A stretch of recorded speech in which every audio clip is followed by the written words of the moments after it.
Warahmatullahi wabarakatuh. Waalaikumsalam. Alhamdulillah, assalatu wassalamu ala rasulillah. Selamat datang di serial Maisha, mencari nafkah halal dan berkah, season 2 episode 3. Kembali bersama Ana lagi, bersama Ana Rezi, Ustaz. Hayakallah Rezi. Gimana kalau Ustaz? Alhamdulillah. Masya Allah, Ustaz. Akhirnya kita bisa ketemu lagi hari Selasa nih, Ustaz. Masya Allah. Setelah hari kan Ahad kita libur, Ustaz ya. Iya, hari Ahad cuma jawab-jawab pertanyaan. Iya, Masya Allah. Kalau teman-teman mantengin kemarin tuh hari Ahad ada Q&A box di IG Jakarta Mengaji yang udah disimpan di highlight. Insya Allah banyak banget faedah dari jawaban Ustaz Ali, Hafizahullah. Masya Allah. Alhamdulillah.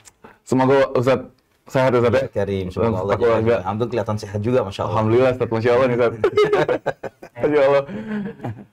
Nih teman-teman, di ujung sesi kajian hari ini, insya Allah ada hadiah untuk teman-teman yang bisa jawab pertanyaan dari Ustadz. Tapi jangan lupa luruskan niat, kita hari ini belajar untuk menghilangkan kebodohan diri kita. Masya Allah. Masya Allah. Dan hadiah di ujung sesi hari ini, ada pertama dari Deona, Natural Deodoran.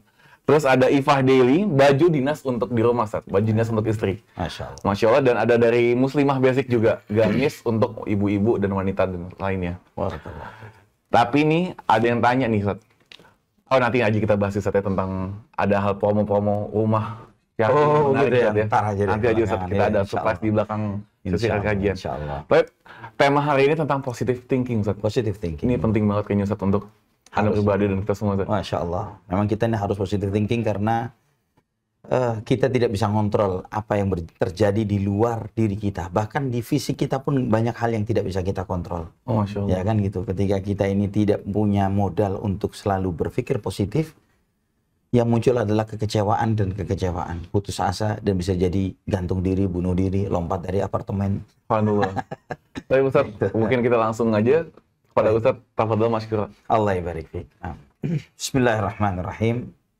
Assalamualaikum warahmatullahi wabarakatuh. Waalaikumsalam warahmatullahi wabarakatuh.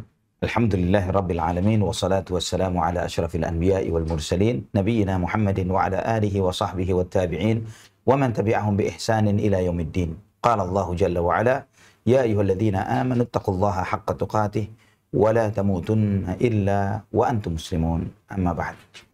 Ikhwatal iman rahimani wa rahimakumullah. Alhamdulillah, kita bersyukur kepada Allah Subhanahu wa taala yang menganugerahkan kepada kita Islam, yang menganugerahkan kepada kita nikmat yang besar ini, nikmat Islam yang membekali kita dengan petunjuk yang luar biasa, Al-Qur'anul Karim. Petunjuk yang tidak ada kebatilan dari depan dan dari belakangnya. Petunjuk yang Allah Subhanahu wa taala menjadikannya sebagai cahaya, petunjuk, ruh yang membuat kehidupan seseorang menjadi jauh lebih baik dari sebelumnya. Dan di kesempatan ini insya Allah secara spesifik kita bicara tentang positive thinking. Bagaimana kita selalu berpikir positif. Karena positive thinking ini adalah mengajarkan kepada kita untuk selalu memiliki cara pandang yang baik terkait dengan apapun yang sedang terjadi. Terjadi itu baik apa yang kita lihat atau yang kita rasakan. Diri kita sendiri, di lingkungan di mana kita hidup, apapun yang terjadi di negara kita, kondisi apapun yang sedang dialami di masa kita hidup, juga ini bersikap kita terhadap peristiwa-peristiwa yang kita alami dan juga orang-orang yang kita temui. Bagaimana kita selalu memiliki sudut pandang yang benar dan baik terhadap masalah, terhadap orang, dan terhadap peristiwa. Juga bagaimana kita selalu memiliki penafsiran yang benar, yang baik terhadap segala sesuatu yang sedang kita alami dan kita mengesampingkan segala sisi buruknya. Begini nih, Zi, kalau misalnya kita melihat seberapa besar kesempatan orang yang terlahir yatim piatu, tidak berpendidikan, kemudian miskin, kemudian setelah besar dia itu mengalami intimidasi, mengalami penekanan, mengalami bullying dari orang-orang sekitarnya, dan tidak cukup sampai di sana, dia diusir dari negerinya, dari tempat tinggalnya. Tidak cukup sampai di situ, Dia memiliki 7 anak, 6 beliau yang menguburkannya sendiri. Dan dalam kondisi yang seperti ini, seberapa besar kemungkinan seseorang itu akan menjadi orang yang sukses? Benar, Ustaz. Berat sekali. Tapi siapa beliau? Nabi kita Muhammad SAW. sallallahu alaihi wasallam. Rasulullah sallallahu alaihi wasallam. Manusia paling sukses, Ustaz. Manusia yang paling sukses dunia dan akhirat. Sesuai dengan kesepakatan ahli dunia dan terlebih lagi kita umat Islam. Beliau terlahir yatim piatu. Buta huruf sampai wafat. Beliau sallallahu alaihi wasallam dari keluarga miskin, tumbuh dengan kemiskinan. Beliau sallallahu alaihi wasallam setelah menjadi nabi mendapatkan godaan, gangguan dari tetangga dekat dan orang-orang yang di sekitarnya. Beliau sallallahu alaihi wasallam yang diusir dari negerinya, dicari hidup atau mati. Beliau sallallahu alaihi wasallam yang memakamkan 6 dari 7 anaknya. Memakamkan 6 dari 7 anaknya. Beliau sallallahu alaihi wasallam yang saudara dan orang-orang terdekatnya dibunuh oleh orang-orang kafir. Dan tetap optimis, tetap positive thinking. Selalu beliau melihat sisi yang terbaik. Jika kita diuji dengan 1/10 dari apa yang ditimpakan kepada Nabi kita Muhammad SAW, mungkin kita akan menjadi penghuni rumah sakit jiwa. Iya, dengan yang dialami oleh Rasulullah SAW. Namun kita melihat bagaimana Nabi kita Muhammad sallallahu alaihi wasallam selalu melihat dari sisi yang terbaik dari setiap kondisi dan apa yang dialami. Kenapa? Kenapa kita harus belajar untuk selalu berpositive thinking? Karena kita tidak akan pernah bisa mengontrol keadaan, kondisi. Ya, boleh kita punya planning, punya rencana, punya program, boleh. Tapi ketika hal tertentu terjadi, pandemi, kita sudah punya rencana begini dan begitu. Terjadi pandemi. Terus mau ngapain? Belum lagi kondisi yang lainnya misalnya. Gangguan kesehatan. Ya, ketika seseorang sudah punya program begitu, tiba-tiba stroke. Misalnya. Atau dia terkena penyakit tertentu yang sehingga dia harus mengalami proses perawatan yang sedemikian panjangnya. Itu segala peristiwa ini bagi kita orang yang beriman. Beriman kepada Allah Subhanahu wa taala. Beriman kepada Rasulullah SAW, beriman kepada qada dan qadar, beriman kepada ini semuanya, kita diajarkan untuk selalu melihat dari sisi-sisi yang baik dari setiap kehidupan yang kita hadapi, yang kita jalani. Juga boleh kita ini punya keinginan-keinginan, dan seringkali yang menyebabkan seseorang itu selalu negative thinking, di antaranya banyak faktor sebabnya. Di antara negative thinking itu adalah sumbernya adalah karena emosi yang negatif. Emosi yang negatif, pendendam, pemarah, menyimpan emosi yang besar terhadap seseorang. Tidak mau merilis. Sehingga kondisi hidup dia ini, yang sekarang dia jalani, seperti seekor gajah yang kakinya dibelenggu, dengan kasus yang terjadi 5, 7, 10, 15 tahun yang lalu. Jadi saya tidak bisa maju sekarang ini karena itu. Ya, menyalahkan semua kasus-kasus dahulu kala yang pernah dia alami. Mungkin karena kekecewaan dengan orang tua. Bisa jadi kekecewaan dengan ayah atau ibu atau kakek atau paman atau saudara atau trauma masa kecil, banyak faktor yang membuat dia ini selalu negative thinking terhadap segala masalah yang sedang dihadapi. Nah, bagaimana dia bisa lari dengan bagus? Seperti contoh yang pernah saya sampaikan, kita kaji pada kesempatan sebelumnya. Ya, kalau misalnya kita membahas tentang ketika kita punya kendaraan yang keren nih, Mercedes-Benz yang paling baru gitu, Ferrari yang paling baru, tapi salah satu remnya ngunci. Ya, kita gas kenceng, muter di tempat dia. Ya, karena dia terkunci dengan kejadian yang telah lalu yang pernah dialaminya. Ini orang yang selalu yang punya penyakit negative thinking. Tapi orang yang positive thinking dia selalu look forward, selalu melihat ke depan, selalu melihat bahwa segala peristiwa itu ada pelajaran, ada hikmah. Terlebih lagi kita Muslim, kita beriman kepada Allah Subhanahu wa taala. Kita tahu bahwa Allah Subhanahu wa taala di antara faktor yang membuat kita ini harus selalu berpikiran positif. Allah Tuhan yang kita sembah adalah zat yang Ar-Rahmanur Rahim. Maha pengasih, maha penyayang. Yang artinya apa? Bahwa mustahil Allah Subhanahu wa Ta'ala dengan sengaja ingin membuat kita menderita. Tapi sebaliknya, dengan segala penderitaan atau ujian itu, kita menjadi orang yang naik kelas, yang hebat. Coba kita bayangkan, misalnya Nabi Musa alaihissalam tidak mengalami semua proses yang dialaminya. Lahir seperti pada umumnya manusia. Apa kita bakal dibaca sejarahnya? Misalnya Nabi Yusuf alaihissalam lahir dan besar dan tumbuh seperti rata-rata kita semuanya yang ada di zaman ini, ya, lahir dan tumbuh seperti anak-anak pada umumnya, sekolah begini begitu dan dengan fasilitas yang ada, bermain dan lain sebagainya, tidak mengalami ujian, dibuang oleh saudaranya, diasumsikan mati, kemudian besar sedikit kemudian dia jadi budak, kemudian dipenjara dan lain sebagainya. Kalau proses pesakitan ini, penderitaan yang dialaminya itu tidak dialami oleh Nabi Yusuf, kita nggak bakal baca ceritanya, nggak bakal baca sejarahnya. Pada besar itu ya Ustaz ya. Benar. Insyaallah. Dan subhanallah, siapapun orang yang besar yang kita baca ceritanya, baik besar di mata Allah Subhanahu wa Ta'ala karena mereka adalah orang-orang hebat yang benar dalam keimanan dan ketakwaannya, para nabi, para rasul, para sahabat radhiyallahu anhum ajma'in, para ulama-ulama kita, ya. Besarnya mereka karena ujian. Dan orang besar dalam tanda kutip, besar di mata orang-orang dunia, para pahlawan, para penemu, dan yang lain sebagainya, mereka ini besar di mata orang-orang ahli dunia karena selalu berpositive thinking, karena selalu memiliki cara pandang yang positif terhadap segala kegagalan yang dihadapinya, segala masalah yang dihadapinya. Ya, contoh pada kesempatan yang lalu juga kita bahas tentang Thomas Alva Edison misalnya. Ya, berapa kali dia gagal? Seribuan lebih dia mengalami kegagalan.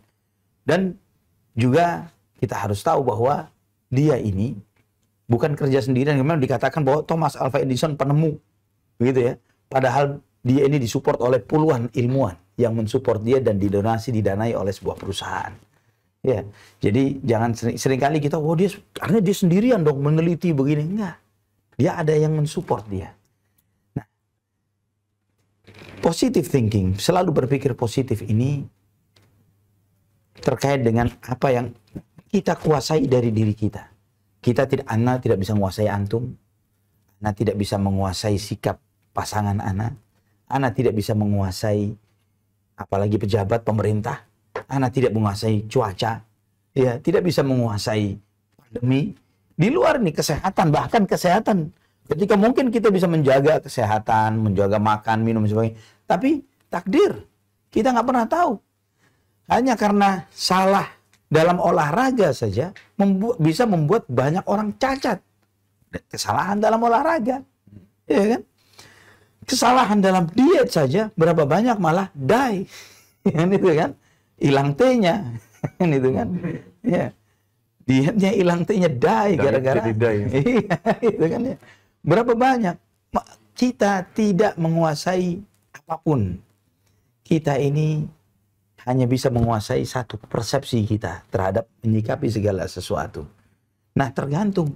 Ada orang yang persepsinya itu saya bahagia jika saya punya Samsung 22 Ultra misalnya. Gitu ya. Misalnya, gitu ya. Jadi menggantungkan kepada sesuatu. Saya akan bahagia jika saya sudah jalan-jalan ke Eropa misalnya. Saya akan bahagia jika pasangan saya si fulan atau fulana. Saya akan bahagia jika rumah saya di mana begitu misalnya. Saya akan bahagia jika nama saya disebut di antara crazy rich yang ada misalnya.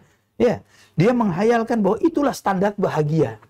Tapi apa benar? Apa benar itu faktor kebahagiaan? Berapa banyak yang sekarang ada salah satu crazy rich ditangkap. Dan disita semua harta. Ya kan? Mungkin sekarang dia nyesel kenapa dulu jadi crazy rich gitu ya. Ya kan? Jadi ini bukan faktor kebahagiaan. Tidak akan mungkin orang bahagia dengan mencari sesuatu di luar dirinya. Maka Nabi SAW mengajarkan apa luar biasa apa yang beliau ajarkan. Man asbaha aminan fi sirbihi mu'afan fi jasadihi wa lahu qutu yaumihi faka'annama hizat lahu dunya bihadzafiriha. Barang siapa yang ketika di pagi hari sehat walafiat, fisiknya sehat semuanya, aman dia, tidak ada yang ngancam, ya, tidak ada khawatir ada hulu ledak nuklir mau nyasar ke rumahnya, ya, seperti presiden mana? Ukraina. Ya, presiden Ukraina atau presiden Rusia. Presiden Vladimir Putin pun nggak bakal merasa aman dengan kondisi sekarang. Bisa-bisa ada tim pasukan elit dari negara mana dari grup NATO bisa nyasar dia misalnya. Sewaktu-waktu, Anda yakin dalam kondisi sekarang, setidaknya dia tidur minim 100-200 orang yang ngawal dia. Ya, tidak akan merasa aman. Tidak akan merasa aman. Hah? Dia aman. Apa yang dikonsumsi hari itu ada. Ya, makan gulai ayam gitu ya, ada gitu ya. Atau yang jangan sebut merek. Masya Allah. Ya, jadi apa yang dikonsumsi? Makan Hadromiyah tadi yang sponsor kita hari ini. Masya Allah, ada sponsor Hadromiyah juga. Masya Allah, Masya Allah. Nah itu ketika ada yang dikonsumsi ada, fakaan nama hizat lahu dunya bihadzafiriha. Dia seakan-akan punya dunia dan semua isinya. Ternyata itu kebahagiaan itu. Ya. Maka subhanallah ikhwatal iman, seseorang walaupun dalam kondisi yang paling terpuruk sekalipun, tapi dia selalu bisa membangun bagaimana sudut pandang positif dari segala sesuatu, maka dia akan melihat segala sesuatu itu sebagai apa yang Allah tempatkan untuk dirinya adalah sesuatu yang baik. Masya Allah. Contoh, ketika para sahabat pertama kali disyariatkan untuk berjihad, kutiba alaikumul qitalu wa huwa kurhul lakum. Diwajibkan bagi kalian berperang dan kamu tidak suka untuk berperang. Asa an takrahu syai'an wa huwa khairun lakum wa asa an tuhibbu syai'an wa huwa syarrun lakum wallahu ya'lamu wa antum la ta'lamun. Bisa jadi kamu membenci sesuatu padahal itu baik untukmu. Bisa jadi kamu menyukai sesuatu padahal itu buruk untukmu. Allah Maha tahu dan kalian tidak tahu apapun. Allah Maha tahu, wallahu ya'lamu wa antum la ta'lamun.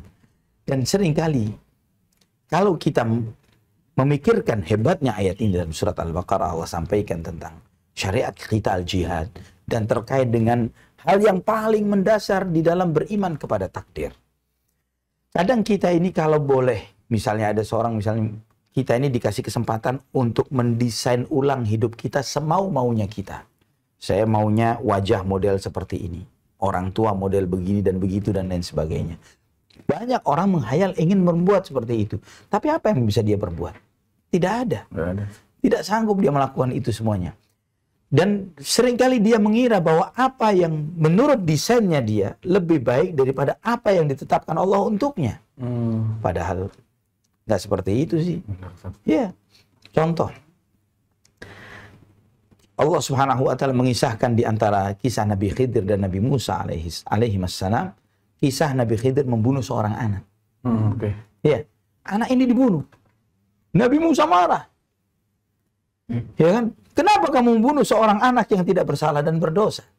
Namun Nabi Khidir menjelaskan, adapun anak yang saya bunuh, kedua orang tuanya adalah orang soleh.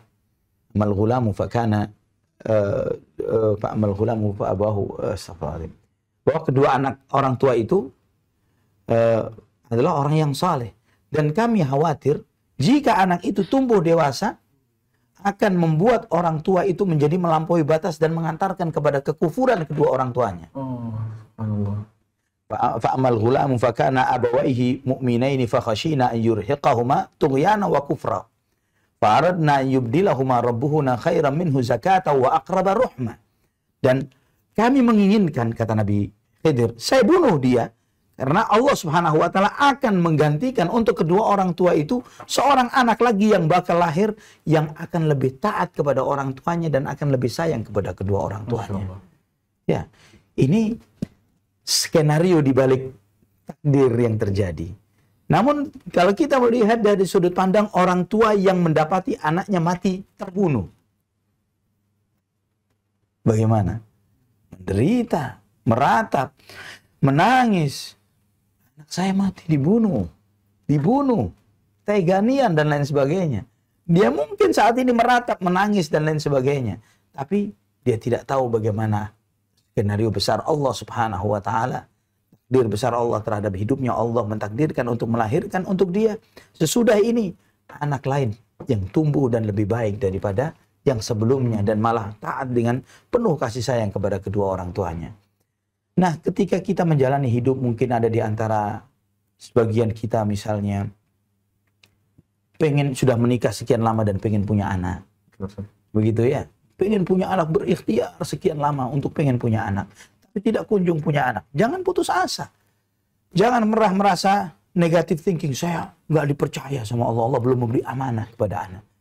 Karena seringkali mendapatkan statement seperti yang tanya. Emang yang diberi anak lebih dipercaya oleh Allah ketimbang yang tidak punya anak? Berapa banyak orang-orang kafir punya anak belasan, puluhan? Iya kan? Apakah itu artinya itu lebih baik daripada yang tidak punya anak? Ini pertama. Kemudian yang kedua, jika jumlah anak atau diberi anak itu adalah karena faktor amanah yang Allah amanahkan kepada seseorang, maka Aisyah radhiyallahu anha, Aisyah nggak punya anak. Apa kurangnya? Apakah tidak layak diberi amanah? Siapa lagi wanita yang layak diberi amanah kalau Aisyah tidak bisa diberi amanah? Suaminya siapa? Muhammad bin Abdullah sallallahu alaihi wasallam. Bapak terbaik. Suami, bapak terbaik, nabi terbaik, manusia terbaik sallallahu alaihi wasallam. Jadi kita harus selalu melihat dengan sudut pandang yang positif dari segala sesuatu. Dan itu yang diajarkan oleh Nabi kita Muhammad sallallahu alaihi wasallam. Itu yang selalu, bagaimana kita melihat contoh yang lain, misalnya dalam perjalanan hidup beliau ketika pada peristiwa Taif, setelah beliau dilempari. Kita tahu kisah ke Taifnya Nabi SAW setelah penuh penderitaan dan kekecewaan secara mental, habis dengan orang-orang Quraisy. Sudah habis dengan orang-orang Quraisy, tidak ada harapan ke Taif. Dengan secercah harapan, dengan harapan bahwa mereka akan membantu dan mensupport dakwah Nabi Muhammad SAW. Namun sesampainya di Taif, beliau SAW mendapati perilaku yang sangat buruk dari mereka. Dilempari batu, dimainkan oleh anak-anak dan budak-budaknya. Dengan super down yang seperti ini, down yang habis sudah, Allah Subhanahu wa Ta'ala mengutus malaikat Jibril. Dan malaikat Jibril mengatakan, saya tidak sendirian ya Rasulullah. Allah mengutus malaikat penjaga gunung bersamaku. Dan malaikat penjaga gunung setelah mengucapkan salam kepada Nabi SAW dan mengatakan, aku diutus oleh Allah untuk mentaati perintahmu ya Rasulullah. Andai kata engkau minta untuk saya tutup dua kota ini, Taif dan Makkah, dengan gunung saya akan tutup dua kota itu. Apa jawaban Nabi SAW? Bahkan aku meminta, berharap kepada Allah agar Allah melahirkan dari orang-orang itu mereka-mereka yang beribadah kepada Allah dan tidak menyekutukannya dengan sesuatu apapun. Positive thinking. Melihat yang terbaik dari yang terburuk yang terjadi. Sallallahu alaihi wasallam. Dan memang benar. Dari Abu Jahal lahir siapa? Ikrimah bin Abi Jahal. Ya, subhanallah, Abu Sufyan bahkan masuk Islam satu keluarga. Dari Al-Walid ibn Al-Mughirah lahir siapa? Khalid ibn Al-Walid. Subhanallah, dari dedengkot kafir ini lahir pejuang-pejuang Islam yang luar biasa. Sallallahu alaihi wasallam. Dan Nabi sallallahu alaihi wasallam ini selalu optimis. Ketika perjanjian Hudaybiyah misalnya, dalam menjelang perjanjian ini, Nabi SAW didatangi oleh salah seorang utusan Quraisy. Nama utusan Quraisy itu namanya Sahal. Sahal artinya kemudahan. Nabi melihat yang datang Sahal, optimis Nabi. Alhamdulillah. Kenapa? Semoga Allah memudahkan urusan kita. Allah. Ya. Orang yang diutus dari orang Quraisy namanya Sahal. Mudah artinya. Dan Nabi SAW sangat anti terhadap pesimisme, keputusasaan. Ya. Pesimisme ini pada hakikatnya adalah berburuk sangka kepada Allah Subhanahu wa Ta'ala. Ya, seperti orang-orang musyrikin. Ketika mereka ini sudah mentok dengan effort mereka yang benar, tindakan yang benar yang semestinya mereka lakukan. Terus kemudian mereka tidak bisa melakukan sesuatu dan akhirnya mereka masuk kepada pintu kesyirikan. Meminta kepada selain Allah, berharap dengan melakukan sesajen dan yang lain sebagainya. Ini buruk sangka kepada Allah yang menguasai segala sesuatu. Jika mereka yakin bahwa Allah Maha Kuasa, Maha Rahman dan Rahim, Allah tidak mentakdirkan sesuatu kecuali baik untuk mereka. Yang terkadang manusia membencinya, tapi kita lihat tanah-tanah paling subur di muka bumi, tempat yang pernah terjadi ledakan gunung Merapi di sana, berapi di sana. Tempat yang paling subur, yang paling indah yang ada di muka bumi adalah tempat-tempat yang seperti itu. Terkadang ketika terjadi ledakan, kita meratap, menangis. Namun ketika subur dan lain sebagainya, nggak ada yang cerita. Namun ketika panen dan makmur, berterima kasihnya kepada selain Allah Subhanahu wa taala, berbuat syirik, wal iyadzubillah. Nah, dari sini juga kita mengambil pelajaran bahwa kita ini harus selalu melihat sisi baik dari segala sesuatu. Kadang kita misalnya di dalam segala pengalaman, misalnya ketika kita ada rencana mau melakukan perjalanan bisnis tertentu, qadarullah gagal karena mungkin tiba-tiba ketika kita tes PCR positif, nggak jadi jalan. Jangan pernah kecewa, lihat sisi positifnya dari kejadian itu. Ketika misalnya kita memiliki seorang teman dalam pertemanan misalnya, kita jangan pernah berharap ketika kita berteman, apalagi memiliki pasangan hidup, kita mengharapkan semua baik dari teman atau pasangan hidup kita. Ini tidak akan pernah terjadi. Kalau kita mencari teman yang selalu mengiyakan semua sikap dan mau kita, tanpa ada protes sedikit pun dari dia, silakan berteman dengan kuburan. Iya, cari teman di kuburan. Mereka bakal iya saja, mau kita umpat-umpatin, mau kita omongin apa sebagainya, ya, mau kita ngomongin bagaimana, dia sami'na wa ata'na, nggak bakal protes. Tapi kalau kita berteman dengan yang hidup, siap mendapatkan madu dan jadamnya, ya bukan racunnya. Kalau racun mati. Ya madu pahit, jadam, ya madu manis, jadam yang pahitnya gitu ya. Nah seperti itu sih. Masya Allah. Masya Allah. Tapi kadang Ustaz, mungkin di sebagian orang juga termasuk Anda mungkin Ustaz, ketika dapat hentakan pertama, kita tahu nih, saat lagi tenang-tenang aja, kalau ada masalah, lihat sisi positifnya. Tapi ketika hentakan pertama ada musibah datang, mungkin sedikit dan termasuk Anda mungkin nggak bisa ngambil langsung sisi positif ya Ustaz. Itu ada, mohon tipsnya Ustaz, nasihatnya. Nah, Nabi SAW seringkali di antara sabda beliau SAW, beliau menyebutkan innamas sabru inda sadamatil ula. Sabar itu ketika dentuman yang pertama kali terjadi. Ya, nilai kesabaran itu ketika kena pukulan pertama. Ya, dan memang tidak mudah untuk memiliki seperti itu. Tapi ketika kita meyakini bahwa kita ini hambanya Allah, kita hamba Allah, kita ini milik Allah. Ketika kita milik Allah, maka dan kemudian kita mengatakan raditu billahi rabba, aku ridha Allah itu sebagai Rabbku. Ketika kita mengatakan ya Allah aku ridha engkau adalah Rabbku, ridha itu menerima dengan penuh kepasrahan. Dan Allah sebagai Rabb kita menetapkan kepada kita dua ketetapan. Ketetapan yang bersifat syariat, perintah dan larangan. Kemudian yang kedua adalah ketetapan yang bersifat takdir. Ya, baik dan buruk yang kita jalani. Ketika kita menyadari bahwa kita hambanya, maka segala hal positif maupun negatif yang terjadi pada diri kita terkait dengan nasib yang di luar kemampuan kita, maka kita menerimanya. Karena ini pilihan dari Zat yang Maha Pengasih dan Penyayang yang Nabi SAW sampaikan, sungguh Allah jauh lebih sayang kepada kalian ketimbang sayangnya seorang ibu kepada anaknya. Kenapa Allah lebih sayang kepada kita ketimbang sayangnya seorang ibu kepada anaknya? Sayangnya seorang ibu kepada anaknya, seringkali sayangnya, terkadang sayang yang membahayakan. Terlalu memanjakan. Ya, terlalu memanjakan, ya kasih saja deh. Tapi pada hakikatnya membahayakan. Tapi sayangnya Allah Subhanahu wa ta'ala kepada hambanya, walaupun ujian-ujian hidup yang Allah timpakan, وَلَنُذِيقَنَّهُمْ مِنَ الْعَذَابِ الْأَدْنَى دُونَ الْعَذَابِ الْأَكْبَرِ لَعَلَّهُمْ يَرْجِعُونَ. Sungguh kami uji mereka dengan cobaan-cobaan yang kecil sebelum datangnya azab yang besar, supaya mereka mau rujuk, supaya mereka mau sadar. Jadi Allah timpakan ujian pun supaya kita ingat, mau balik ke jalur yang benar. Sadar, astagfirullahaladzim, iya benar saya berbuat dosa, saya salah. Saya mau taubat kepada Allah.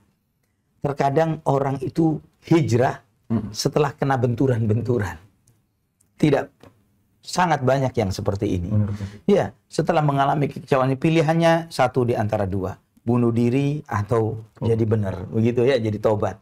Maka ketika Allah mudahkan dia untuk tobat, maka inilah hidayah yang Allah berikan kepadanya untuk menjadi orang yang lebih baik. Ya, dan kita harus sadar bahwa sebagaimana ini kesinambungan dari materi kita sebelumnya. Ketika kita membangun kepercayaan diri kepada diri kita, kita harus selalu membangun positive thinking. Ini dua keterkaitan.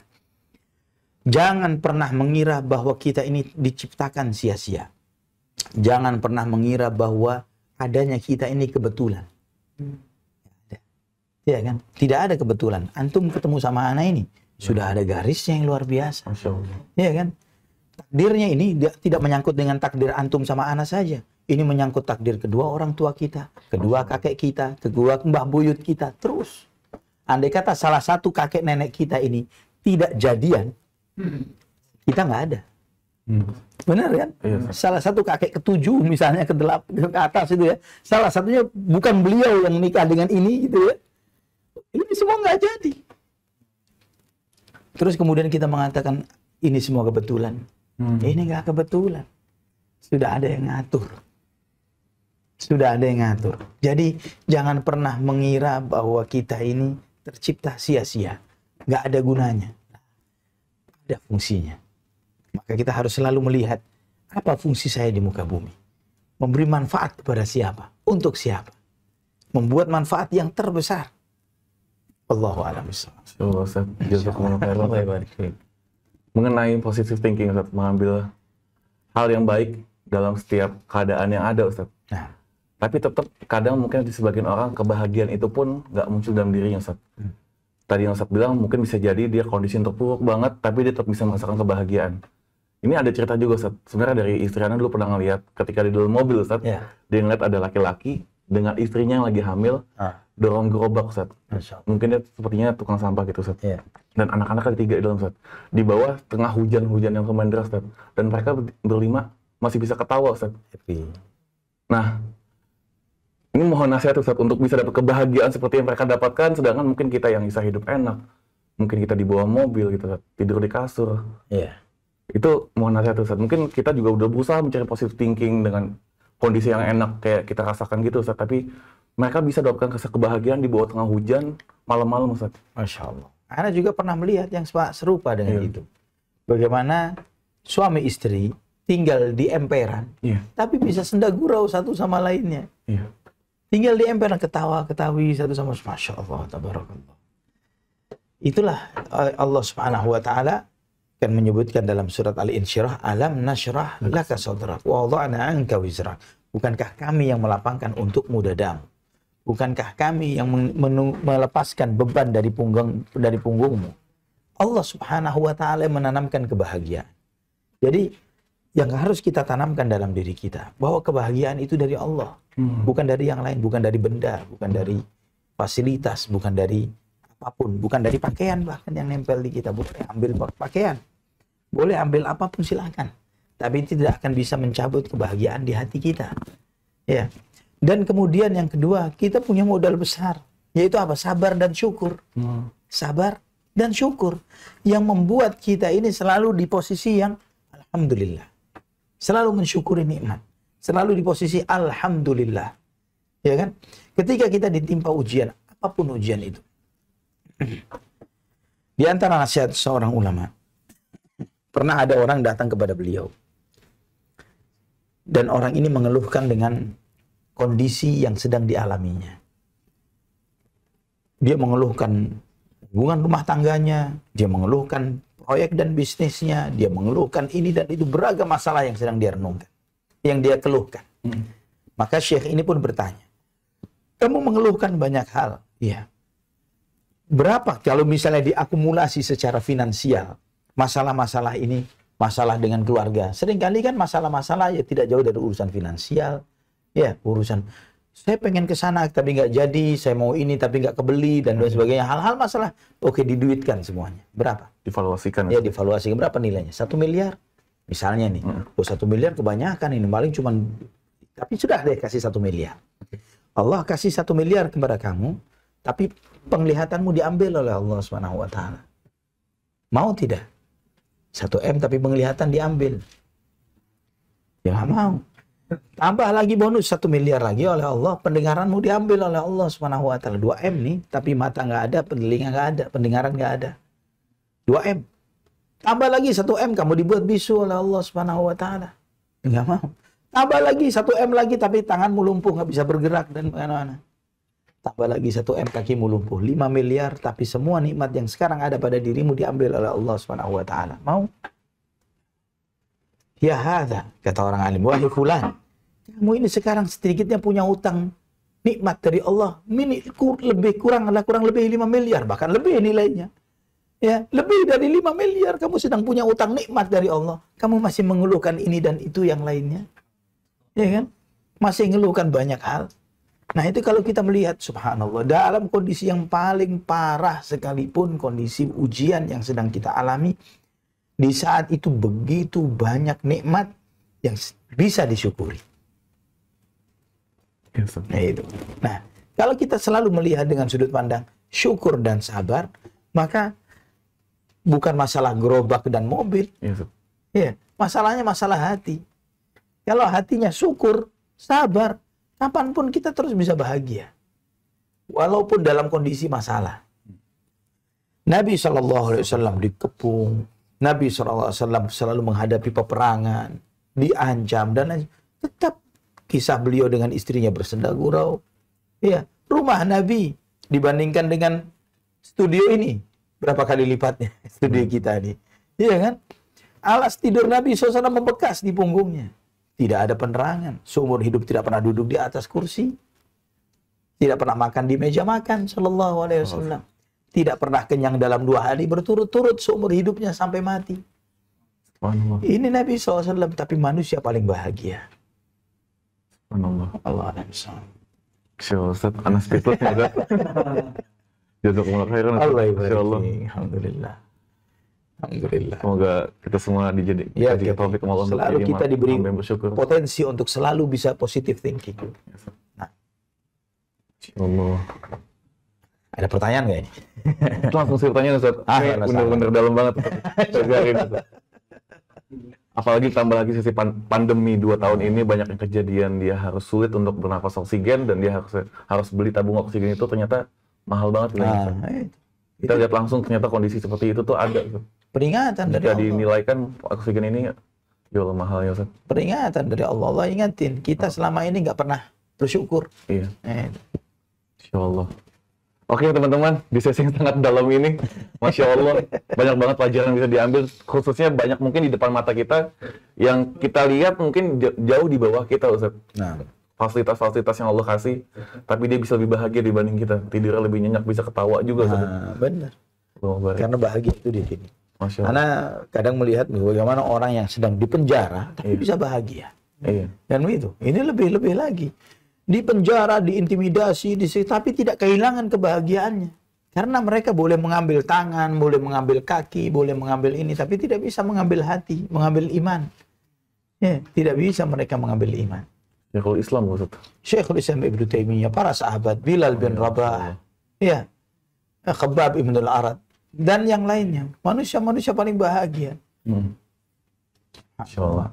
Oke teman-teman, langsung aja nih, kita udah masuk segmen berikutnya. Yang kita udah nggak berasa banget waktu, ada Masya Allah, udah hampir sejam Ustaz. Masya Allah. Langsung teman-teman kalau ada pertanyaan, langsung aja tulis di kolom komentar di live Instagram. Dan buat yang di close bisa langsung ngerasain aja, nanti akan admin pilih sama siapa yang kita angkat ke atas. Nah sambil tunggu pertanyaan teman-teman ya Ustaz. Masya Allah. Ini udah mau masuk bulan Ramadan, Masya Allah. Ini akan ada program umroh bareng Ustadz Ali Hasan Bawazir Hafizahullah untuk bisa bareng nih sama Ustadz di Namiratul. Betul ya Ustadz ya? Benar. Masya Allah, itu tuh gimana Ustadz? Nggak hanya umroh doang nih. Nah, program ini di bawah ini teman-teman nih. Masya Allah. Program Ramadan, bayangin bulan Ramadan. Ada daurah kitab. Bulan haram di Tanah Haram Ustadz. Daurah kitab di Tanah Haram. Masya Allah. Tuh ada daurah. Itu gimana rasanya Ustadz? Insya Allah. Jadi kita belajar kan begini. Perjalanan umrah apalagi Ramadan pahalanya haji. pahalanya umrah di bulan Ramadan, haji. Dan setahu kita, insya Allah semua kita ini ketika berniat untuk umrah, kita nggak bakalan kepikiran untuk masih ngerjain proyek kita, ngerjain ini. Artinya ingin fokus fisik kita dan hati kita belajar. Thalabul ilm. Maka anak sering kali membiasakan ketika perjalanan umrah plus daurah kitab. Nah, kitab yang sedang kita kaji, insya Allah nanti ini adalah Al-Wasailul Mufidah ilal Hayatis Sa'idah. 8 kunci menuju kebahagiaan, apa kalau tidak salah ya. Itu buku yang ditulis Syekh Abdurrahman bin Nasir As-Sa'di rahimahullah. Beliau menjelaskan tentang pilar-pilar bagaimana seseorang itu memiliki kebahagiaan hidup di dunia. Ini gurunya Syekh Utsaimin Ustaz? Ya, guru Syekh Muhammad bin Shalih Al-Utsaimin. Ini bukunya Syekh Abdurrahman bin Nasir As-Sa'di. Jadi ada daurah kitab selama ngaji di sana, selama kita umrah. Masya Allah. Jadi ditargetkan pulang, insya Allah pulang plus kalau mungkin masih ada karantina, hatam buku itu. Satu kitab. Ya. Jadi ini harga yang ada di bawah ini, yang tampil di bawah ini, teman-teman udah umroh di bulan Ramadan dapat pahala haji Ustaz. Dan daurah kitab. Dan daurah kitab, Masya Allah. Value-nya jauh lebih besar dibanding harga yang di bawah ini Ustaz. Ya, karim. Ya Allah, buat teman-teman yang rezeki lapangan rezeki nih, ini kesempatan besar banget nih. Semoga Allah kasih kita taufik untuk bisa. Semoga dimudahkan. Semoga dimudahkan, Masya Allah. Dan nggak hanya umroh haji nih Ustaz di tahun ini Ustaz. Iya. Ada program haji furoda bareng Ustaz lagi juga. Gimana Ustaz? Berencana insya Allah, jika Allah mudahkan, mungkin insya Allah Ramadan umrah. Iya Ustaz. Syawal insya Allah umrah juga. Oh, Masya Allah. Tapi Syawal mungkin lebih murah ya, 31 kalau nggak salah harganya. Dari travelnya mengatakan seperti itu. Dan juga haji. Haji ini haji furoda. Jadi insya Allah berangkat tahun ini. Alhamdulillah sudah ada kurang lebih 10-12 orang yang daftar per hari ini untuk program haji furoda ini. Jadi insya Allah. Kuotanya berapa maksudnya Ustaz dari 12 orang? Kalau furoda insya Allah tanpa kuota ya. Oh, itu Masya Allah. Nanti ada arahan dari travel untuk mendaftar dan kemudian mengajukan ke Departemen Agama ya, dan kemudian mendapatkan nomor referensi. Setelah itu kita bisa melakukan proses-proses berikutnya. Masya Allah. Insya Allah berangkat tahun ini, insya Allah. Semoga Allah kasih taufik Ustaz. Ya Arhamar Rahimin. Semoga Allah mudahkan. Semoga sehat. Semoga Allah jaga. Karena mungkin emang ada anak pernah dengar kisah orang Ustaz, dia ada uangnya udah DP Ustaz. Tapi ternyata pas sudah tanggalnya harus diundur Ustaz. Berarti itu benar-benar emang bukan semata-mata karena uang aja Ustaz ya? Iya. Emang udah. 2 tahun kemarin bagaimana? Iya. Iya. Berapa orang yang punya kemampuan tapi tidak Allah berikan kesempatan? Iya. Kalau saat ini punya kemampuan dan bisa, kenapa tidak ambil kesempatannya? Karena belum tentu tahun depan sama seperti sekarang. Bisa jadi seperti tahun kemarin, 2 tahun yang lalu. Dan juga kita tidak pernah tahu umur dan usia. Benar. Wallahu a'lam bishawab. Gitu teman-teman. Tahun ini ada 3 program ternyata sama Ustaz Ali Hasan. Umroh di bulan Ramadan, umroh di bulan Syawal, dan haji furoda. Insya Allah. Semoga Allah kasih taufik bisa kita berangkat.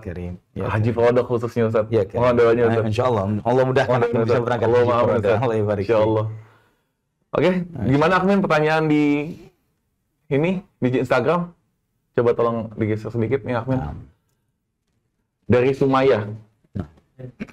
Ustadz, apakah takdir bisa diubah dengan doa? Jika kita terus mengulang doa namun belum dikabulkan Allah Subhanahu wa taala dan sempat mengeluh, apakah itu termasuk negatif thinking kepada Allah Subhanahu wa taala, Ustadz? Allah barik fiik. Jadi begini. Memang benar bahwa tidak ada yang bisa merubah takdir kecuali doa. Tidak ada yang bisa merubah takdir kecuali doa. Dan kita harus yakini bahwa ketika seseorang diberi taufik oleh Allah Subhanahu wa taala untuk berdoa, yakini pasti dikabulkan. Yang di antara penghalang doa itu dikabulkan adalah ketika seseorang itu mengeluh terkait dengan tertundanya dikabulkannya doa. Senantiasa doa kalian dikabulkan oleh Allah selama kalian tidak pernah mengeluh kenapa kok nggak segera dikabulkan. Artinya doa itu ibadah.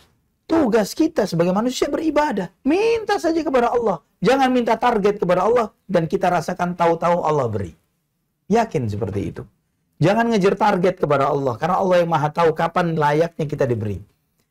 Lihat bagaimana kita kepada anak-anak kita atau orang-orang yang kita sayangi yang masih belum baligh misalnya. Anak kita ini meminta ini, meminta itu, meminta ini, meminta itu. Ketika kita menunda untuk memberi kepada mereka bukan karena kita nggak sayang, tapi karena kita melihat bahwa belum tepat waktunya sekarang. Nanti kalau sudah tepat waktunya, kita akan kasih lebih dari apa yang dia harapkan. Walillahil mathalul a'la. Allah memiliki perumpamaan yang jauh lebih tinggi lagi. Insya Allah. Masya Benar Allah. banget, Ustaz. Sebagaimana ibu, anaknya masih kecil mau pegang pisau, pasti akan dilarang, Ustaz. Iya benar. Bukan yang bisa minta duit 1 juta misalnya. Oh iya, benar. Nah, minta duit 1 juta. Bukan karena bakhil, tapi karena sayang malah nggak dikasih. Betul. Tapi nanti ketika dewasa, jangankan 1 juta, 100 juta untuk modal kerja dikasih. Masya Allah. Gitu kan? Allah. Gimana ya? Alhamdulillah sangat menjawab. Jazakumullah khair, Ustaz.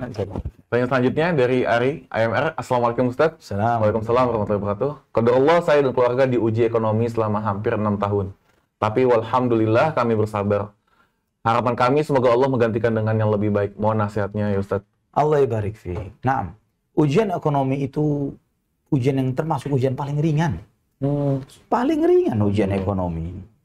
Bagaimana diuji dengan misalnya terputus hubungan ketika orang tua dan anak masih hidup tapi gak ada komunikasi misalnya. Iya, saling hajar. Saling tidak komunikasi, saling suudzon, saling buruk-buruk perangai akhlak. Iya, masalah internal dalam rumah tangga. Ini lebih berat. Ujian ekonomi ini ujian teringan, paling gampang. Ya, tinggal kita mendowngrade standar lifestyle kita. Sederhana. Kalau biasa makan sehari 2-3 kali, 4 makan sehari 2 kali, misalnya begitu. Kalau biasanya makanan yang seporsi menunya 200.000, ambillah yang seporsi sekarang 20.000. Hanya dengan cara seperti itu, banyak PR yang bisa diselesaikan. Kalau biasanya ngutang-ngutang, stop dari menghutang. Ya, makan hidup dengan semampunya. Biasanya ketika sakit, masuk ke rumah sakit mewah yang luar biasa, yang sekali bayar dokter 400-500 ribu, belum obat-obatnya. Sekarang ya ke puskesmas dengan bawa BPJS. Ya kan? Semuanya bisa direkayasa dengan di zaman kita sekarang ini. Dan kualitas obat-obatannya pun juga tidak kalah. Nah, artinya masalah ekonomi itu masalah yang paling ringan, paling sederhana, paling gampang. Insya Allah itu ujian yang banyak orang lolos ketika diuji dengan ekonomi. Tapi seringkali yang gagal itu adalah ketika diuji yang lain. Kuncinya mengalami ujian secara ekonomi ini adalah qanaah.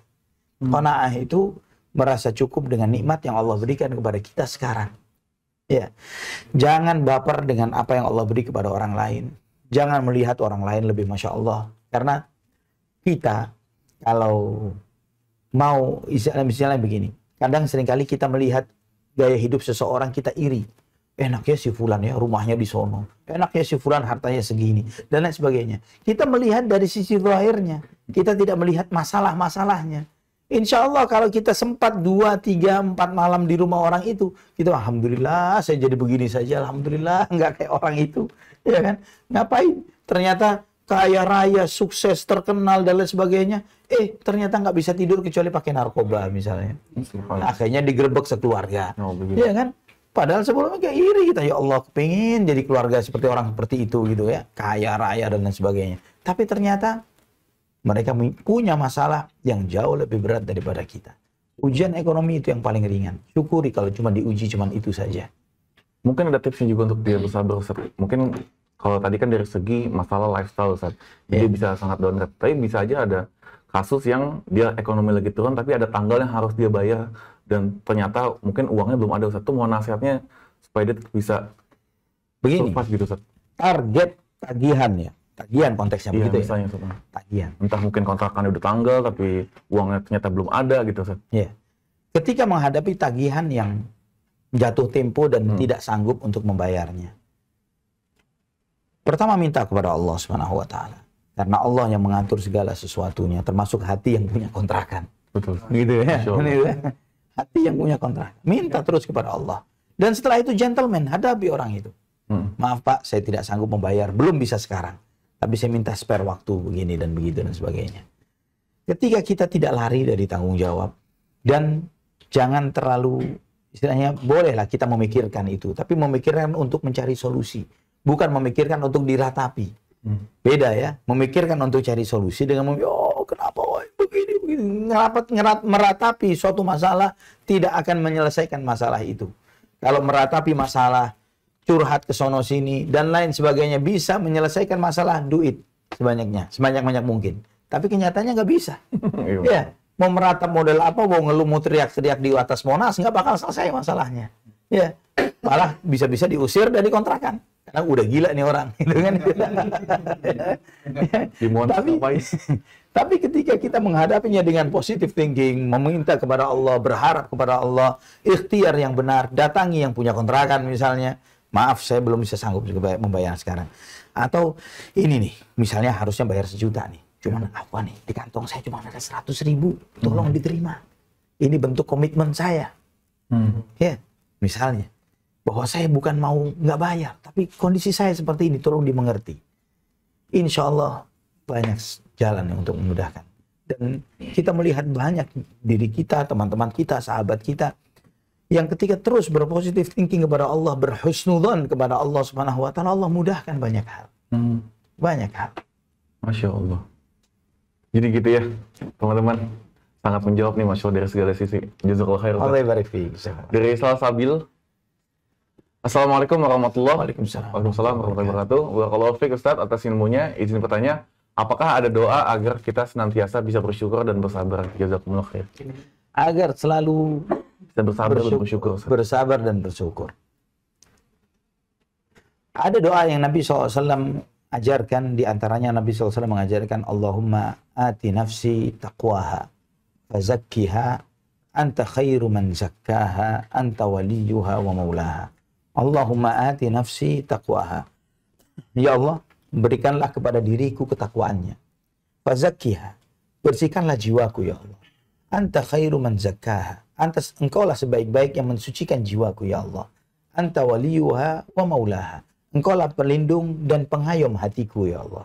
Ini di antara doa Nabi SAW, dan ada dalam buku-buku doa dan zikir dan yang semisalnya yang mengajarkan kepada kita untuk minta ketakwaan di dalam hati.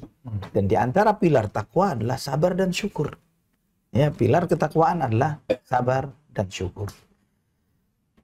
Wallah a'lam bishawab. Ada banyak beberapa doa yang Nabi SAW ajarkan.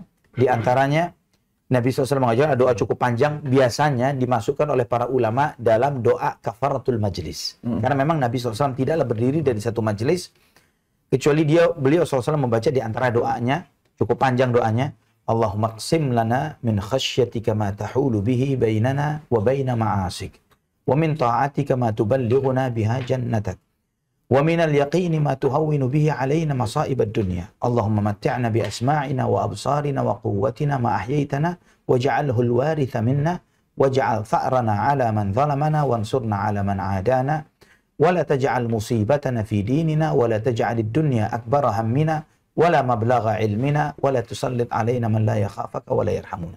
Panjang. Ya, panjang. Tapi Allahumma qsim lana min khasyatik ma tahulu bihi bainana wa baina ma'syatik. Ya Allah, anugerahkanlah kepadaku rasa takut kepadamu.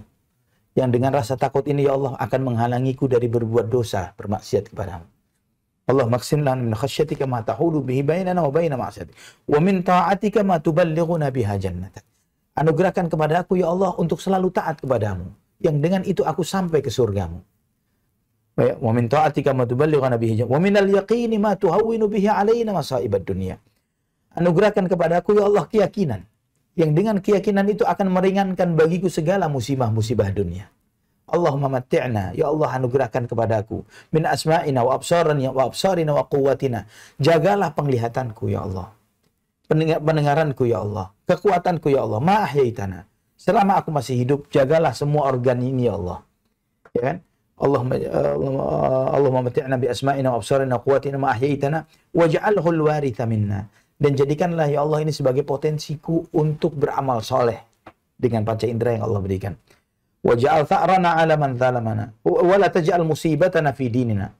Ya Allah, janganlah engkau timpakan musibah dalam agamamu. Wa la taj'alid dunya akbara ilmina wa la mablagha ilmina.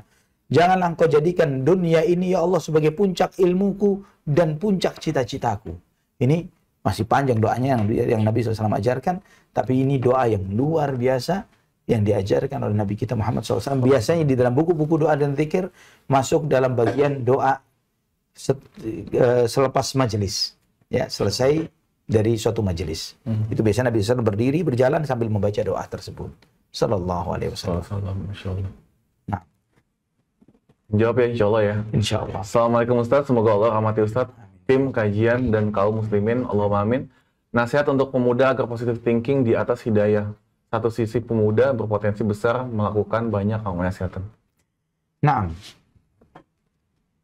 kita melihat bahwa positive thinking ini, terlebih lagi seorang mukmin, dia beriman kepada Allah, dia hamba Allah Subhanahu wa taala, maka positive thinking yang ditanamkan adalah dia penuh keyakinan bahwa selama dia taat, dia akan mendapatkan kebaikan. Bagaimana kiatnya? Sederhana. Jika antum ditanya, siapapun yang beriman kepada Allah, segala hal positif yang kita harapkan dalam hidup ini, di tangan siapa? Segala hal-hal baik yang kita harapkan bakal terjadi untuk kita, di tangan siapa? Di tangan Allah. Segala hal buruk yang kita khawatirkan bakal terjadi untuk diri kita, di tangan siapa? Di tangan Allah juga. Ya, hal baik yang kita harapkan di tangan Allah. Segala hal buruk yang kita khawatirkan bakal terjadi di diri kita, di tangan Allah. Segala sumber yang mengantarkan hal baik itu ke kita. Misalnya kita mengharapkan apa? Keberuntungan dunia. Kan tidak langsung tiba-tiba jatuh dari langit.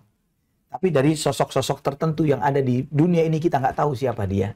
Yang tiba-tiba orang itu hatinya jatuh hati dengan kita, mengajak kita berpartner, atau memberikan modal kepada kita, dan lain sebagainya. Kita tidak pernah tahu siapa mereka. Tapi hati mereka, kekayaan mereka, semuanya di tangan siapa? Allah Subhanahu wa ta'ala. Demikian pula sebaliknya. Musibah dan malapetaka dan bahaya tidak tiba-tiba sampai ke kita. Tapi musibah itu mungkin melalui jalur orang-orang tertentu. Baik individu, kelompok, atau negara, atau apapun itu. Tapi individu, kelompok, negara sekalipun, di tangan siapa mereka? Allah Subhanahu wa ta'ala. Hal positif untuk kita di tangan Allah. Hal yang kita takutkan bakal menimpa kita di tangan Allah. Artinya, kalau kita menyadari itu, mendekatlah kepadanya. Mendekat kepadanya, beres urusan kita. Ya, yakin kalau dekat kepada Allah, segala hal baik bakal terjadi, segala hal buruk bakal disingkirkan. Begitu cara positive thinkingnya. Wallahu a'lam bishawab. Masya Allah ini. Gimana? Ustaz masih mau jawab Ustaz pertanyaan? Satu lagi. Satu lagi dari live ya. Ada Clubhouse lagi. gimana tuh? Nggak ada? Nah. Oh ya udah. Kita langsung dari live Instagram. Dari Mas Widodo. Kalau semua jalan hidup manusia sudah tercatat di Lauhul Mahfuz, apakah manusia hanya menjalani garis hidup, ataukah manusia diberikan pilihan jalan dan akhirnya itu tercatat di Lauhul Mahfuz? Masya Allah, Allah ibarik fi. Widodo. Seperti antum merasakan pilihan untuk mendengarkan kajian ini atau tidak? Pilihan. Antum bisa matikan channel ini untuk nonton channel di televisi atau channel-channel YouTube yang lainnya. Pilihan. Artinya, apakah kita diberi pilihan? Jelas. Ya, Allah berikan pilihan kepada kita. Allah berikan, maka oleh karena itulah setiap orang beramal, amalnya bukan dinisbatkan ke Allah, tapi dinisbatkan kepada pelakunya. Barang siapa yang beramal soleh, orang itu. Ya, bukan Allah yang beramal, bukan orang itu. Barang siapa yang berbuat dosa, orang itu. Jadi menunjukkan bahwa memang benar kita beriman kepada takdir, bahwa Allah mencatat segala sesuatunya, tapi bukan berarti kita tidak diberi kehendak. Segala sesuatunya terjadi dengan pilihan kita tanpa ada paksaan. Wallahu a'lam bishawab. Oh, jazakallah Ustaz. Jazakallah khair. Kita udah langsung masuk tanya jawab Ustaz. Ahlan wa sahlan. Tidak ada yang nanya nih. Iya Ustaz, gantian. Teman-teman yang ada di live Instagram, di Instagram dulu tuh ya, jawab ya. Oke. Tapi Ustaz, pertanyaan pertama Ustaz untuk hadiah Deona Ustaz. Ada berapa pertanyaan nih? Ada 3 plus 1 ada hadiah tambahan. Tolong penonton tolong hadiah tambahannya. Penonton satu aja. Bah, Yes, Ustaz. hadiahnya. Masya Allah. Tambahan hadiah baru Ustaz dari Kurma Mustafa Ustaz. Mustafa. Masya Allah. Kurma Tunisia Ustaz. Ya keren ini jawabannya. Ini dari Habashi nih mereka. Dari Masya Libya Allah. ini, dari Libya ini kurma Dari ini ya. Tunisia Ustaz ya. Tunus. Kurma Tunisia. Masya Allah. Masya Allah. 4 pertanyaan. Dari HNU nih Ustaz. Pertama Deona dulu Ustaz. Silakan Ustaz. Baik. Iya.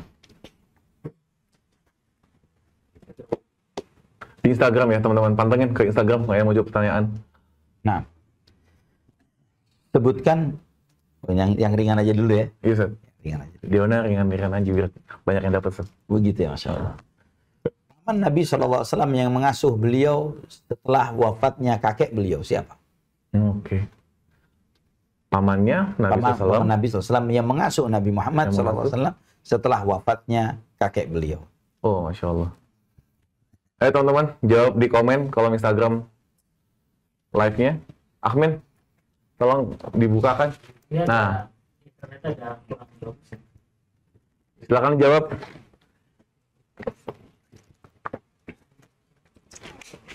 Tidak ada delay. Wah, yang pertanyaan. Banyak. Ini setahu misalnya error apa namanya? Oh, ke Kompas ya. Jadi ngaco dia. Insya Allah kasihan yang banyak nanya. Subhanallah. Nggak kejawab semua.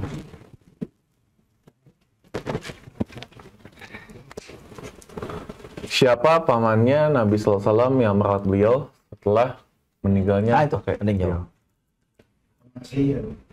Abi Thalib. Ya. Pak Fatinha. Betul, Ustaz? Ya.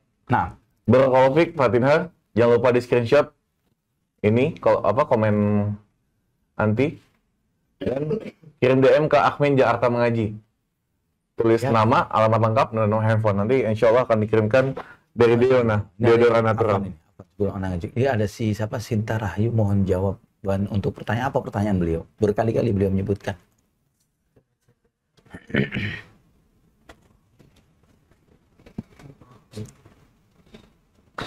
Kayaknya utang sih. Apa pertanyaannya? Lihat ya.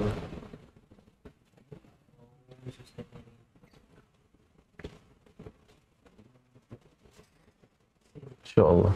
Ya kalau kondisi yang darurat membutuhkan jawaban, kita harus jawab. Atau mungkin Tadi itu bisa di atas. Lewat. Hanya ulang.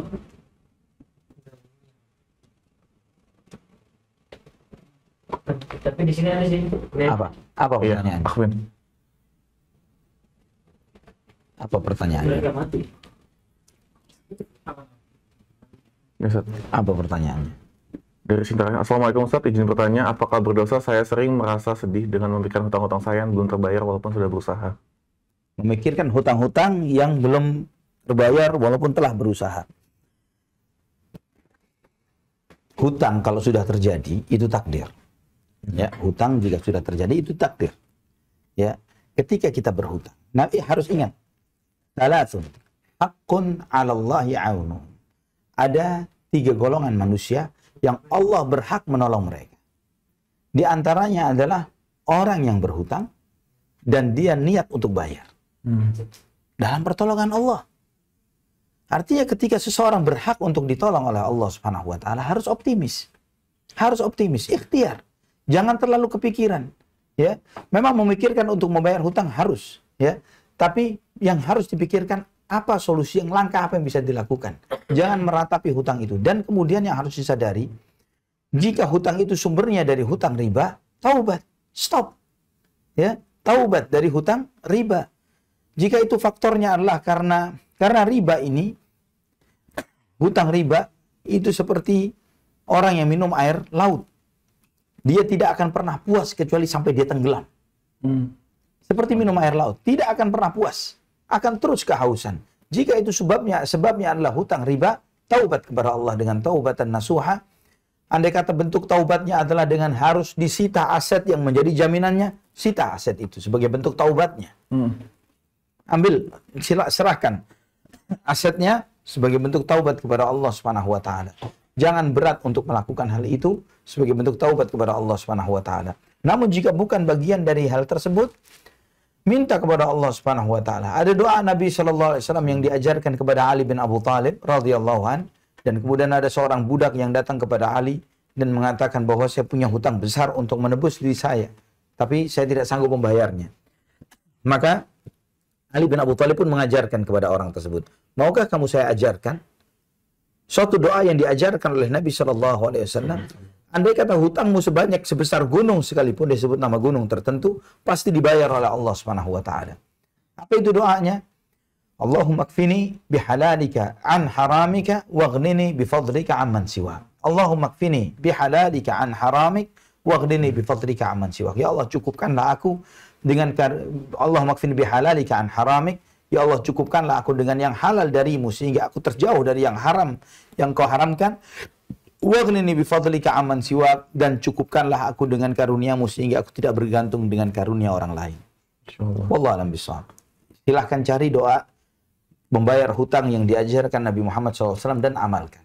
Barakallah. Insyaallah, semoga Taufik kita bisa amalin ini. Ya Rabb ya Karim. Semoga Allah bebaskan hutang-hutang antum. Allahumma amin. Ya Rabbana ya Karim. Nah, pertanyaan berikut. Pertanyaan berikutnya, Ustaz. Hadiahnya Ifa Daily, Ustaz. Ifa Baju Daily, Pak. dinas untuk istri, Ustaz, di rumah. Nah. Sebutkan dua putri. Ini untuk jawaban di mana? Clubhouse ya? Jadi teman-teman yang misalkan mau jawab pertanyaan ini, silakan ke Clubhouse Jakarta Mengaji ya. Baik, Ustaz. Ya, Fadhal. sebutkan dua putri Nabi SAW yang wafat sebelum beliau. Putri Nabi SAW yang wafat sebelum beliau. Dua nama. Sebutkan dua nama. Yuk, langsung teman-teman yang di Clubhouse angkat tangan. Iya, Clubhouse dong. Penonton dalam nggak boleh jawab. Jadi setting. Silakan teman-teman. Kita hitung sampai 5. Kalau belum ada yang jawab, kita langsung pindah ke Instagram nih. 5, 4, 3, 2, 1. Nggak ada yang jawab, Ustaz. Ya, oke. Ke Instagram tuh kayaknya insya Allah banyak yang jawab nih. Langsung ke Instagram. Teman-teman di Instagram, langsung jawab. Anak Nabi SAW yang meninggal sebelum beliau SAW. Ustaz. Siapa?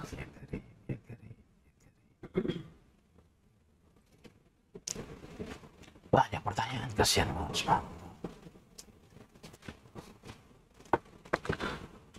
Ada yang jawab di Instagram? Ada sih, cuma ini error nih. Ngacak ya kalau di sini. Karena tadi putus berlihatnya. Oh ini. Ini lah. Nah, hadza huwa sahih. Ini yang. Nah, mana yang lebih cepat, yang lebih Ini yang lebih. Yang ini, Ustaz. Yang atas itu Ustaz, orang dalam. Ustaz. menyusup gitu? Iya. Dari Adib Azam. Nah, Barakallahu fiik. Ummu Kulthum dan Ruqayyah. Selamat hadiah Ifa. Di capture jangan lupa chat di komentar Instagram, di DM ke admin Jakarta Mengaji, DM aja tulis nama, alamat lengkap dan nomor handphone. Nanti insya Allah akan dikirim Ifa Daily. Baik Ustaz, pertanyaan ketiga dari Muslimah Basic Ustaz. Muslimah Gamis, Basic. Ustaz. Nah, Gamis untuk wanita. siapa yang mendampingi Nabi SAW ketika melakukan perjalanan ke Taif? Ke Taif. Ke Taif dengan siapa Rasulullah SAW? Ada yang resen? Nabi SAW dengan siapa ketika ke Taif? Ini kita ke Clubhouse dulu ya. Nih ada yang angkat tangan nih. Silakan. Muhammad Wisnu nih yang angkat tangan. Siapa yang menemani Nabi SAW? Ketika Nabi Ketika Nabi SAW ke Taif. Yuk.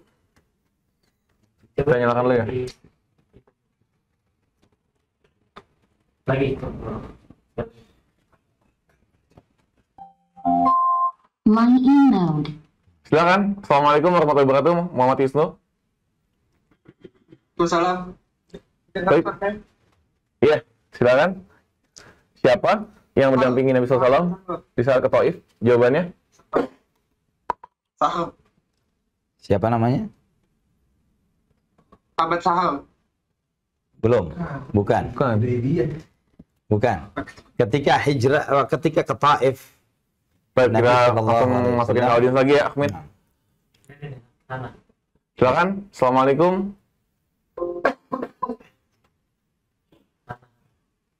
Jawabannya Zaid bin Haris bukan Kak? Allah barik fiik. Sahih. Barakallahu Zaid bin fiik. Haritha.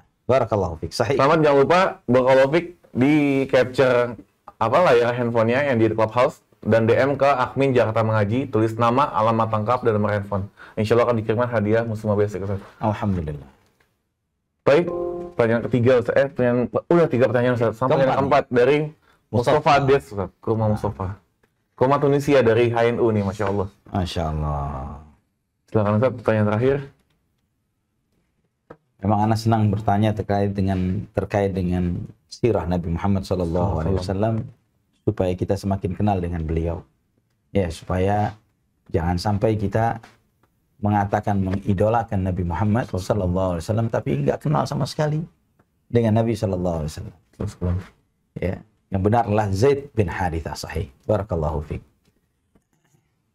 Nah, sekarang pertanyaan yang keempat. Masih tentang sirah? Kurma. Kurma. Atau tentang kurma? Jenis kurma yang direkomendasi oleh Nabi Shallallahu Alaihi Wasallam, yang barang siapa di pagi hari makan 7 jenis kurma tersebut, maka dia akan terlindungi dari sihir dan terbebas dari racun. Jenis kurma apa itu? Kurma apa nih? Tuh yang jawab tuh cowok gandeng, Ustaz. Udah pernah menang nih cowok gandeng nih. Gimana? Sering menang ya? Nggak apa-apa. Jawabannya Ajwa, Ustaz.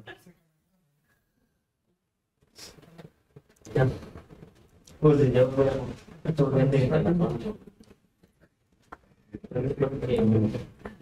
Jempolnya di modelnya. Gimana tadi? Benar. Betul ya? Benar. Barakallahu fiik, cowok gandeng. Jangan lupa di capture ya jawabannya. Selamat mendapatkan hadiah Kurma Mustafa dari Kurma Tunisia ini. Tulis DM ke admin Jakarta Mengaji, tulis nama, alamat lengkap dan nomor handphonenya. Masya Allah. Kurma Ajwa. Kurma Ajwa Ya, jawabannya. Ajwa Madinah. Nah, sallallahu alaihi wasallam. Jadi makan kurma Ajwa ada keutamaan khusus dari Nabi SAW. Dan di antara keberkahan yang Nabi sallallahu alaihi wasallam berikan untuk para sahabat Ansar adalah kurma Ajwa. Sebagaimana kalau di Makkah ada Zam-Zam, spesifikasi khas yang tidak dimiliki di tempat yang lainnya, di kota Madinah ada Ajwa. Masya Allah. Itu yang membuat kemuliaan dua kota ini. Yang satu, Allah Subhanahu wa taala memuliakan kota Makkah melalui Nabiullah Ibrahim alaihissalam. Yang kedua, kota Madinah, Allah Subhanahu wa taala memuliakannya melalui Nabi Muhammad sallallahu alaihi wasallam. Walillahil hamdu wal minnah. Dan fadhal sih antum tutup, tapi juga minta maaf kepada ikhwah yang banyak pertanyaannya. Iya, banyak banget kedua yang tanya tapi belum terjawab. Semoga Allah kasih pahala ya Ustaz. Iya, karim. Semoga Allah Subhanahu wa taala. Yang penting ikhwani wa akhwati fillah rahimani wa rahimakumullah, tidak terjawabnya pertanyaan antum atau masalah yang sedang antum hadapi bukan berarti tidak ada jawaban. Ya. Jawaban ana cuma bisa menjawab, tapi ketetapan Allah Subhanahu wa taala, dan antum semuanya dekat dengan Allah Subhanahu wa taala. Allah Maha dekat. Ya. Allah Maha dekat. Allah Subhanahu wa taala tidak disibukkan oleh yang satu sehingga tidak bisa mengabulkan permintaan yang lainnya. Kullu yaumin huwa fi sya'n. Maka pesan ana untuk diri ana pribadi, untuk antum semuanya, jangan pernah putus asa kepada Allah Subhanahu wa taala. Terus meminta kepada Allah. Ketika menghadapi hal yang menurut kita semua adalah tembok yang kita tidak tahu bagaimana menembusnya. Atau kita seperti yang pernah ana kasih perumpamaan, seperti kita berada di dalam sebuah labirin yang kita nggak tahu kemana harus pergi. Maka yang bisa dilakukan adalah menghadap ke langit, menghadap ke atas, minta kepada Allah Subhanahu wa taala. Pintunya Allah tidak pernah tertutup. Allah Subhanahu wa taala menegaskan, "Idza sa'alaka 'ibadi 'anni fa inni qarib ujibu da'watad da'i idza da'ani falyastajibu li wal yu'minu bi la'allahum yarshudun." Jika hambaku bertanya tentang aku dekat. Aku mengabulkan permohonan hamba-aku ketika dia meminta. Maka hendaklah mereka menyambut seruanku dan beriman kepadaku agar mereka lurus mendapatkan hidayah dariku. Nah, di sini mengajarkan kepada kita ikhwatal iman rahimani wa rahimakumullah bahwa kita ini layak bersyukur kepada Allah Subhanahu wa taala. Antum diwajibkan sholat 5 waktu. Karena Allah senang, Allah mendengar keluhan-keluhan kita. Kewajiban sholat 5 waktu adalah kesempatan kita untuk berinteraksi, berdekatan dengan Allah Subhanahu wa taala. Penguasa mana di muka bumi? Pembesar mana di muka bumi? Orang kaya mana yang mau mendengarkan keluhan orang sehari sampai 5 kali? Ya. Siapa? Tapi Allah Maha Kaya, Allah Maha Dermawan, Allah Maha Mendengar, Allah Maha Pengasih, Allah Maha Penyayang. Itu adalah modal yang terbesar yang kita miliki. Berharap dan minta kepada Allah. Idza sa'alta fas'alillah wa idza ista'anta fasta'in billah. Jika minta, mintalah kepada Allah. Jika mohon pertolongan, mintalah pertolongan kepada Allah Subhanahu wa taala. Wallahu a'lam bishawab. Masya Allah, jazakallah khair. Allah barik Allah barik fiik. Hayakumullah. Mau ada yang kita kasih tahu lagi Ustaz. Insya Sesi Allah. terakhir Ustaz. Insya Allah di sesi-sesi berikutnya Sesi kita berikutnya, Ustaz. masih banyak PR yang harus Anda siapkan dari Masya Allah. materi-materi ini. Masya Allah. Tapi Ustaz, kita langsung tutup aja Ustaz. Baik, kita tutup dengan doa Assalamualaikum. kafaratul majlis. Subhanakallahumma wa bihamdik, asyhadu an la ilaha illa anta astaghfiruka wa atubu ilaik. Wassalamualaikum warahmatullahi wabarakatuh. Waalaikumsalam warahmatullahi wabarakatuh.